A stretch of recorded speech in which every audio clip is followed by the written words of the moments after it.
Et alors pour y répondre, on essaie d'équilibrer. Il y a beaucoup de relations qui sont faites avec le niveau politique en disant il serait temps de revoir la manière dont on est financé et en disant ce qui est vrai pour nous, donc ce qu'on constate sur le terrain, c'est vrai aussi pour vous, c'est des vieilles règles. Je pense que les règles de financement ici, elles ne sont pas changées depuis les années 90. Ça correspond plus à la réalité. Donc ça, c'est un peu le défi de maintenant. C'était par rapport à l'entreprise, comment elle est structurée. Est-ce que c'est une structure hiérarchique? Alors oui, chez nous, il y a une structure hiérarchique relativement classique. Donc il y a une direction générale.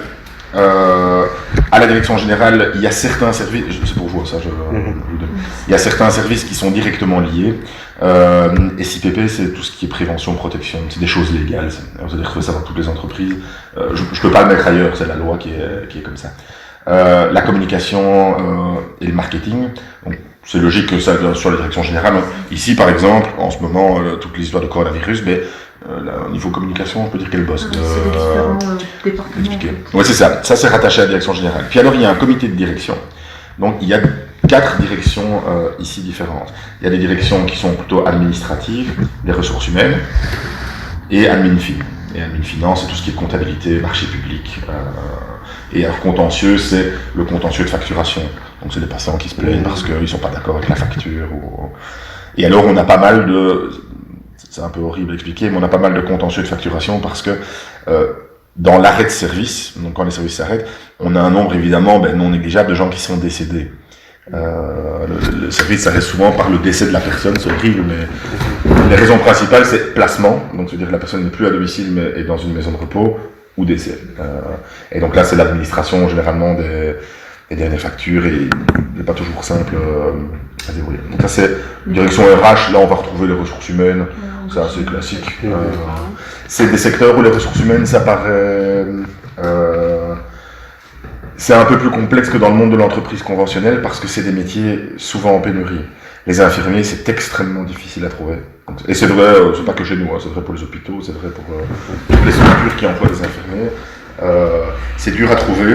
Il y a beaucoup de recours aux infirmiers d'origine étrangère. Alors, c'est pas les infirmiers qui arrivent ici, il y a vraiment des accords qui se font. Ici, nous on ne l'a pas encore fait, mais on a été approché par des boîtes qui travaillent avec des écoles qui elles sont plutôt dans les pays de l'Est, qui amènent des infirmiers qui souhaiteraient travailler en Belgique. La problématique infirmière, c'est vraiment complexe. Et les métiers du domicile, c'est pas infirmier, c'est déjà pas un boulot facile, mais infirmier à domicile, c'est pas un boulot super sexy. Ça n'attire pas. Les jeunes qui sortent de l'école d'infirmier ont des propositions tellement intéressantes dans les hôpitaux, en termes financiers, enfin en termes d'attractivité, salaire, avantages, temps de travail, que les métiers du domicile, c'est pas toujours intéressant. Donc ça, c'est assez difficile à trouver. Et alors, le profil d'aide familiale, donc ce sont ceux qui font l'aide à domicile, c'est aussi un métier qui est très difficile à trouver. Donc c'est difficile à ce point qu'on organise nous-mêmes des formations diplômantes. Donc pour les demandeurs d'emploi et autres, celui qui voudrait se former, parce qu'aide familiale c'est un diplôme, celui qui veut se former, on paye la formation pour pouvoir les avoir. Donc ici il y a des formations tout le temps, parce qu'il faut faire des stages. C'est une formation assez lourde en fait, parce que c'est pas des métiers aussi simples qu'ils n'y paraissent. Et si demain j'ai besoin d'engager les aides familiaux, ce qui est le cas tout le temps, il suffit pas de mettre une annonce chez Actiris en disant cherche aide familiale, il n'y en a pas sur le marché, il faut les former. Et donc le volet RH mérite vraiment une direction parce que c'est assez compliqué. Et là alors on arrive dans les services que je vous disais. ADOM, donc ADOM c'est aide à domicile.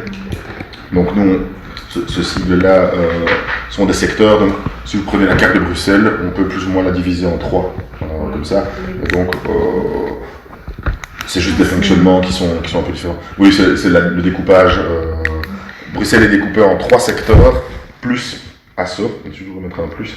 ASSO, c'est les aides-soignants qui, eux, ne sont pas affectés à une zone géographique. Donc les ASSO, c'est un groupe d'une 40aine d'aides-soignants, eux,